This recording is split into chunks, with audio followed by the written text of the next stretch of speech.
Welcome back. We want to continue. Jonathan McGinnis is reporting now with the new Stats Canada inflation numbers that show food prices continue to soar in Canada, Atlantic Canada in particular. Joining us to talk about this is Slyvain Charlebois. He, of course, is the head of the Dalhousie University Agri-Food Lab and visiting professor at McGill University. We've reached him here at home. Nice to see you. Nice to see you as well, Todd. You've been warning, waving the red flag for a little while now, that we should expect another big jump. 7.3%. Is that in line with what you were expecting? Actually, we were expecting less. We were expecting higher than last month. So last month we were at 6.2. We were expecting a 6.5 maybe, but at 7.3, it's really high, and especially for the Atlantic provinces. On average, Atlantic provinces are anywhere between 9.2% to 10.1%. So clearly our region is being hit hard by higher food inflation rates for sure. Okay, take us through why we may be getting it worse than other parts of the country. And some of this is not new. I mean, you've talked about this before.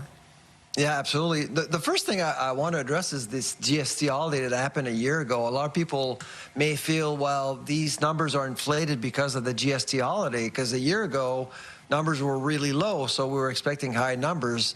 But we actually did the math today, Todd, extracting the effect of the GST holiday, and our food inflation rate would be anywhere between 6.2 to 6.3%, which would still be the highest rate among G7 countries. So we're clearly facing a problem. When you look at the Atlantic region in particular, the fact that we don't process most of the food we actually buy at the grocery store, the fact that we're remotely located, the fact that we have to deal with a lot of barriers isolating our regions from Quebec and Ontario, and I would say that Premier Houston is bang on in focusing on this problem, because it is a big problem for our region. And because of these barriers, basically, we have fewer options. And when you have fewer options, there's less competition. And we all know what happens to food prices then. Have you seen any movement on trade barriers between the provinces? Because there has been so much talk about it. As you mentioned, Premier Tim Houston, that was at the top of his priority list for a while. Yeah. But has anything really worked its way down to the grocery store shelves? Well, you have to give credit to Ottawa for laying out what I consider to be a very clear roadmap, inviting provinces to do the heavy lifting on eliminating these barriers. And I do believe that premiers in our own region, starting with Premier Houston and Premier Holt in New Brunswick, they've done a really good job making this issue a real one. But the problem, I think, is in Quebec and Ontario. Lots of talk and little has been done, really. And we rely heavily on those two big provinces to allow for more products to flow through, back and forth, of course. Because, Todd, you have to think, in terms of buying and selling, our companies in Nova Scotia or New Brunswick or in the Atlantic can't scale up if you can only sell to a few million. But if you can sell to 10, 12, 15 million, you can scale up and reduce the cost of food that you're producing. Do you think there's been, you've written a bit about this, there's been too much focus on the effects of climate change on pricing and not enough on government policy?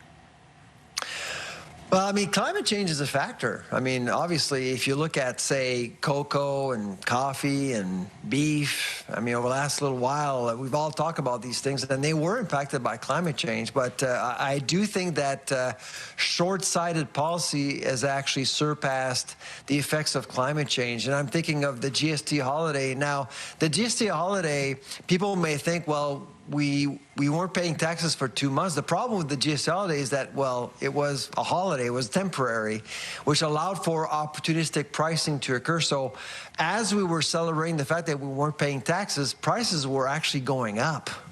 we just didn't realize it. Now this is when we can actually measure it. And of course, counter-tariffs last year, we were applying counter-tariffs on a lot of different things, which ended up costing us a lot of money, and prices aren't dropping also. So the accumulation of all these decisions have actually made prices much higher at the grocery store. So we need to stop doing that and start focusing on structural issues like interprovincial trade barriers, and of course the industrial, helping the industry from farm gate to store specifically, and logistics. We need to actually invest more on logistics, better roads, better railways, and better ports.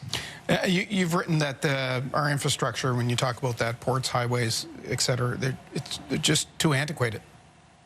Absolutely. I mean, if you look at, no disrespect towards our friends at the Halifax port, but if you look at some of these rankings out there, often all three major ports in Canada, not St. John's, but Montreal and Vancouver, they all rank in a third tier when you compare these three ports with other ports around the world on efficiency and productivity. So we have a problem when it comes to logistics in Canada, and that actually ends up costing more money at the grocery store. Any reason for optimism? Eggs are cheaper. Okay. Fruits are cheaper than last year, for sure. But I mean, to be positive about all this is that we are expecting the food inflation rate to drop in February, but we're still going to see some prices rise, unfortunately, over the next little while. All right, we'll leave it there, Slyvain. Thank you very much. We'll talk to you next month to see how the numbers shake down again. Appreciate you coming on tonight. All right, take care. We'll take a break. We'll be back right after this.